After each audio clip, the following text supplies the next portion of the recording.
Good afternoon. It is Tuesday, June 28th, and the day has arrived. It took about a month longer for this day to arrive than I expected it would when I sat down and watched Sorcerer's Stone. But the day has arrived. It is movie day yet again, and finishing up year 7. I'm jumping into Harry Potter and the Deathly Hallows Part 2. The 8th and final film thus far in the Harry Potter series. Of course I say thus far because they could do Cursed Child at some point. Who knows? But yeah. Made my way through the Harry Potter films. And after this one, I guess I gotta go back to trying to finish that shelf. But, I mean, the Harry Potter movies, finished, a third of the shelf. So, it was worth it. Because all these thick as can be giant Ultimate Editions have giant cases. I laugh. This is one of the ones, I don't know if you see there, I have the 3D Blu-ray. I don't have a 3D TV or 3D Blu-ray player, although, I don't know, maybe one of the devices would play 3D Blu-rays, I don't know. But I definitely don't have a 3D TV. But I have a number of 3D Blu-rays, because when it was big, there was a point where, if it wasn't more than a $5 difference, I would get the 3D versions. Just, to future-proof my collection. I don't think 3D TVs are all that big anymore. So, probably never going to get that. But, whatever. That was around this time. But yeah, delving in. A lot of this one I know is, the big deal with the movie before is they didn't go back to Hogwarts. Well, this time, they go back to Hogwarts. The Battle of Hogwarts is a huge part of what this movie is. But there's also Gringotts. I haven't been on that ride at Universal. That came out after I left Florida. By a couple years. And it's not new anymore. But they hadn't built the... They have the Islands of Adventure Wizarding World Park, but they hadn't built the one in Universal Studios. It was still Jaws at the time. But I know there's the Escape from Gringotts ride there now. And I so want to do it. One of these years. I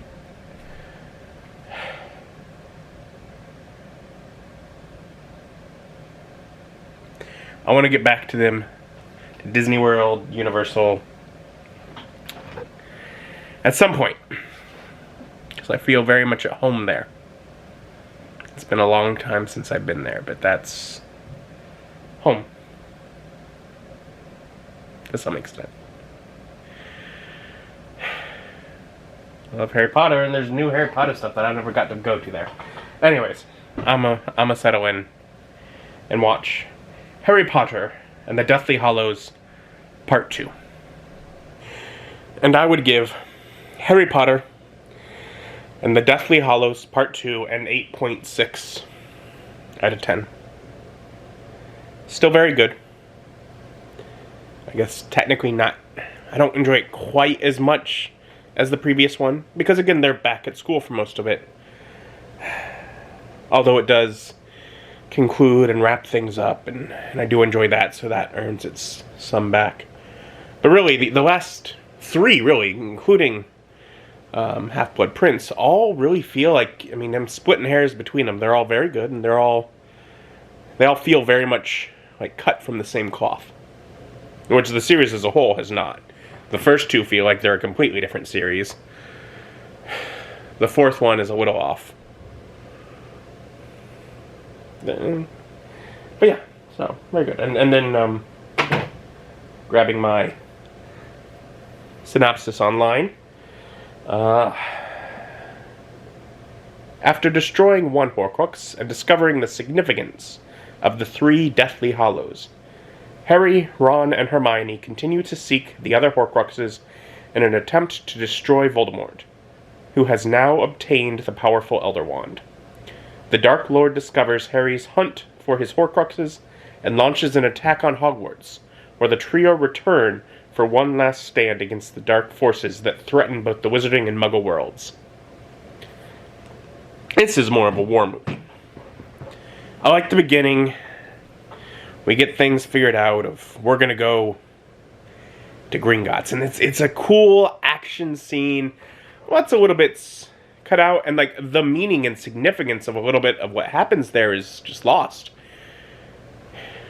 I mean, Harry and then I think Ron use unforgivable curses.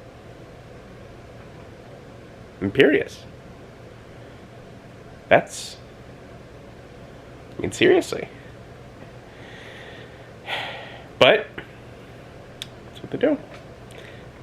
They have bigger goals in mind and don't really respect the evil government that is in charge at the present time.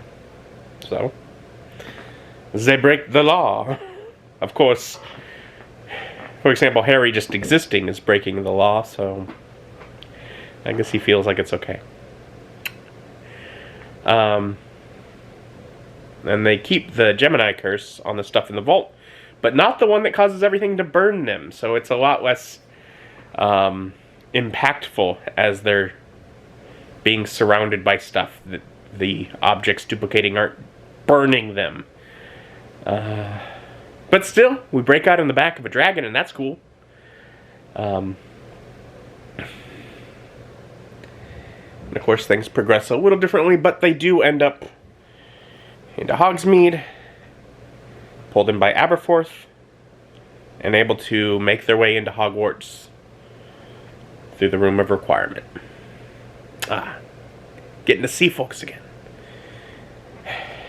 Things move forward a little different, but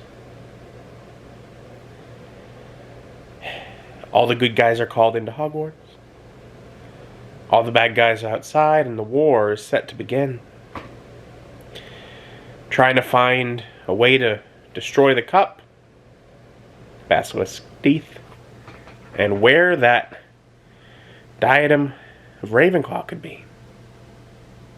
Now, of course, there's a little less significance to it because in this one, they didn't touch it in the last book. Because in the book, literally, like, they marked the location of where the Half-Blood Prince's book was being hidden by putting a statue and an old crown on top of it. Like, literally, he handled the thing.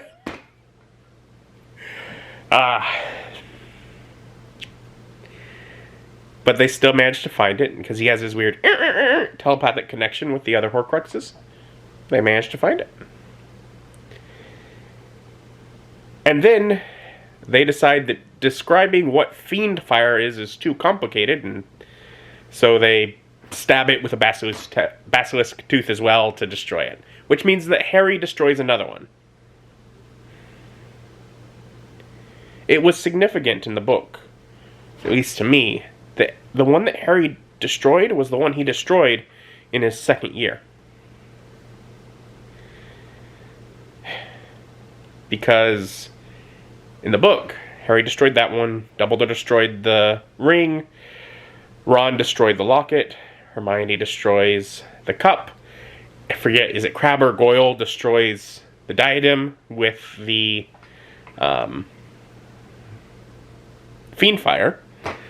Then, of course, Voldemort destroys the Horcrux and Harry, and Neville destroys the snake. Well, in this one, Harry gets the luxury of a couple of them. Oh, well. And the significance, though, that fire is coming and they save Draco's life. We move forward. We get Snape's memories. And we get the real story of what happened or I guess 2 movies ago. Last book, 2 movies. With the Half-Blood Prince. Why did Snape kill Dumbledore? We don't get quite the full description because they trim it down. Full description, of course, being that Dumbledore just so doesn't want Draco's soul injured by committing murder. And what about Snape's? Well, Snape only knows how much it'll hurt his soul to relieve an elderly man who has a curse on his hand that is going to kill him within less than a year of the point that Snape ends up doing him in, if that's really going to hurt his soul when he knows what's going on. But it would hurt Draco's, because Draco wouldn't know the situation. We do get some good moments. The Harry walking towards his death. We don't get him telling Neville kill the snake to replace himself. And I feel like there's a moment where he chooses not to go see Ginny because he knows he won't be able to carry through with it if he does. We don't with this, but we do see him basically letting Ron and Hermione know what's going on. And at least letting Hermione know he's doing it because he is a Horcrux. And she lets him go because she knows, just as he knows, it's what's got to happen. But the thing is, when Harry has so followed Dumbledore's orders that when he learns that Dumbledore's orders are, I've been neatly setting things aside to cause as little harm as possible. You are the one that is getting harmed. You are the one doing all the suffering and to die in the end. I'm trying to do it through you so that less people are hurt. And Harry's response is, time to go die. I gotta complete this.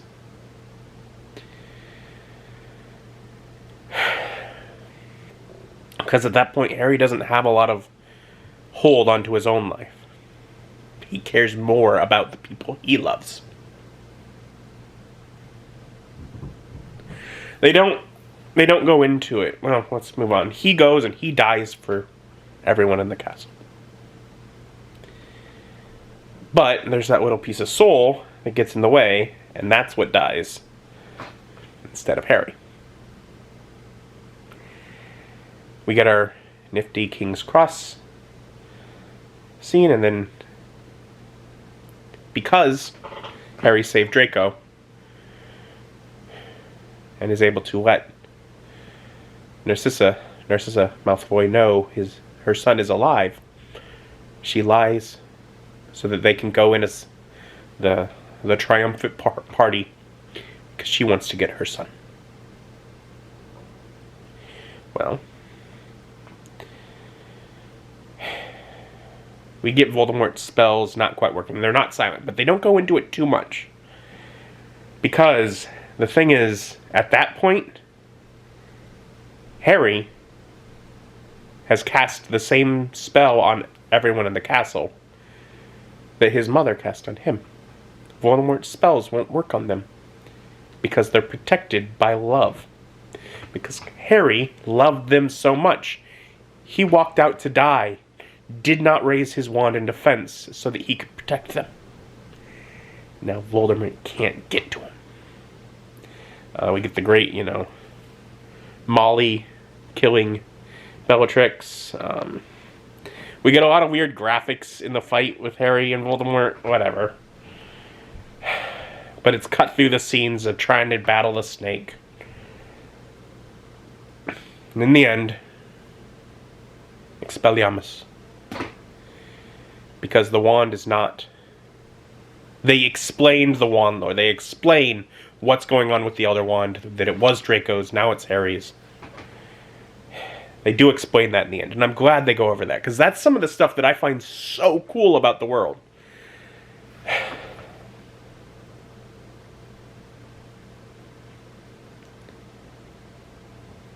The wand comes back.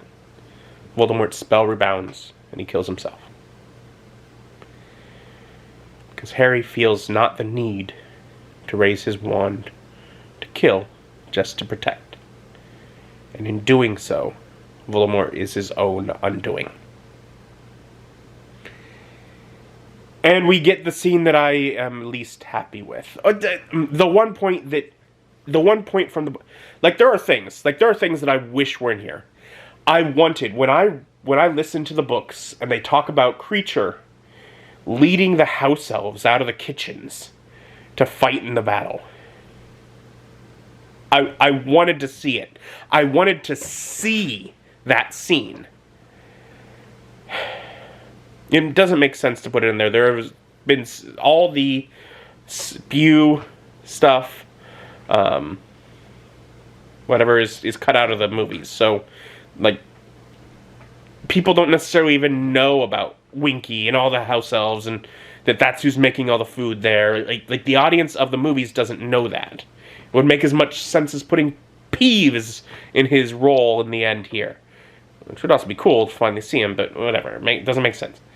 But I wanted that scene of Kreacher leading the house elves out of the kitchen into battle. Because it was so good in my mind, I wanted to see it visualized. So I'm kind of sad about that.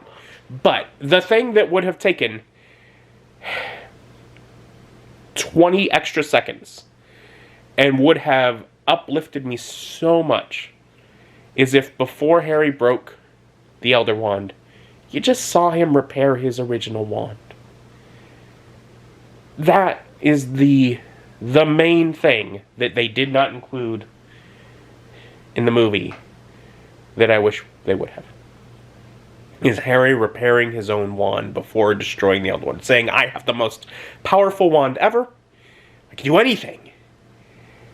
And if anything can repair my wand, which I love, which I had since I was a small child, it can. It repairs it, and let the Elder Wand go. That was that. There's, of course, a little bit cut out from the epilogue, which, fine. At that point, they were just needing to wrap things up anyways. It's fine. Would have loved to see Teddy.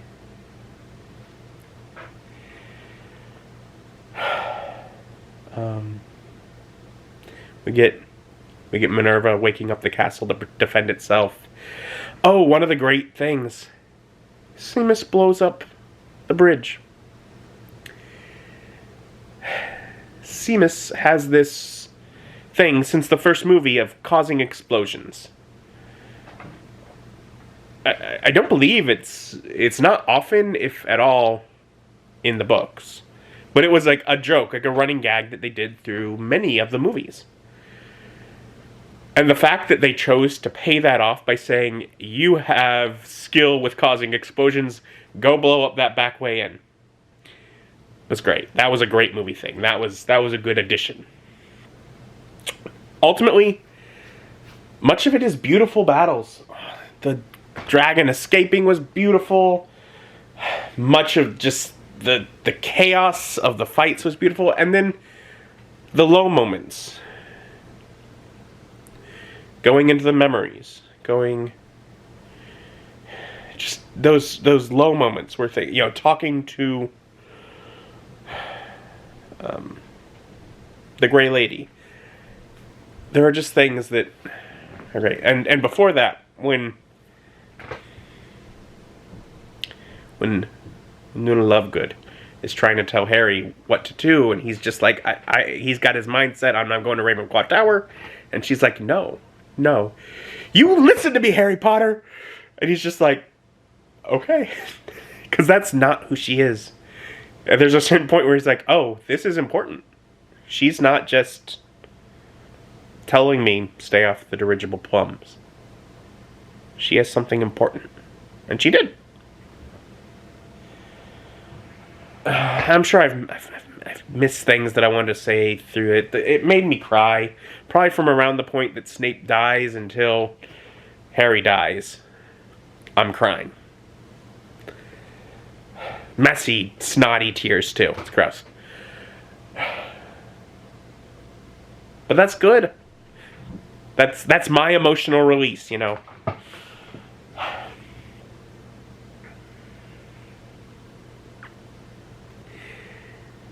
And it's finished. Well, put the movie back in the box. In the box, back on the shelf. And that series is all pulled forward. It's done.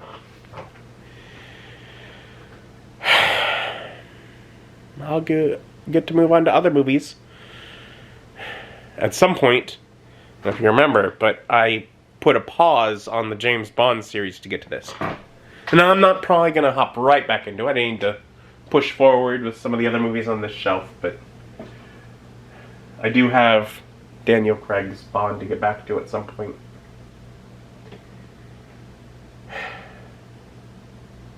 And I got other great movies on this shelf and other movies that I don't know anything about and therefore I'm not at all excited for on the shelf.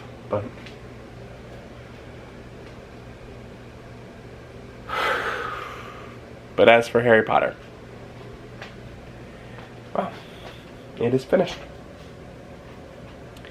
But it's fun to get back into. They've been enjoyable. Characters that I knew for a large part of my life. Thank you for joining me, and join me as my journey continues.